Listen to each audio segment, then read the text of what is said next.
విజయనగరం జిల్లాలో అటవీ విస్తీర్ణం అతి తక్కువగా 6% మాత్రం ఉందని రాష్ట్ర ప్రభుత్వం కూడా ఇక విస్తీర్ణం చేస్తుందని కూడా మనం చెప్పుకోవచ్చు.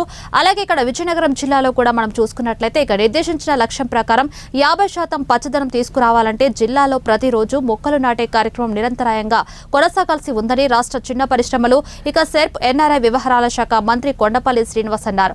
మొక్కలు నాటే కార్యక్రమాలను కేవలం ప్రభుత్వ స్థలాలకే పరిమితం చేయకుండా కాలనీలు, ఖాళీ స్థలాలు, ఇళ్ల వద్ద మొక్కలు నాటడం ద్వారా సామాజిక అటవీ విస్తీర్ణం పెంచుకోవాలని పిలుపునిచ్చారు.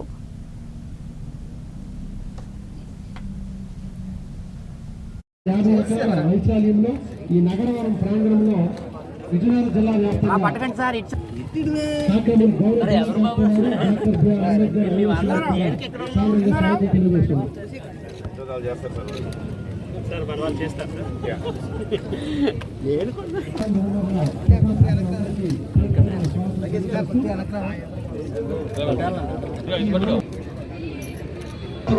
స్వీకరించి శ్రీమతి మాధవనారాయణ గారు చెప్పినట్టుగా ఎంతో రసం అలానే 29% ఉన్నది 50% వరకు తీసుకురావాలని ఇప్పుడు ఏదైతే క్యాలిక్యులేషన్స్ జిల్లా కలెక్టర్ గారు నిర్దేశించిన ఏదైతే కార్యక్రమం ఉందో ఆగస్టు 30వ తారీఖున ప్రజలందరూ సెలబ్రేట్ చేసుకోవాలని, ప్రతి ఒక్కరూ కూడా మొక్క నాటే ప్రయత్నం చేయాలని కార్యక్రమం ఏర్పాటు చేయండి.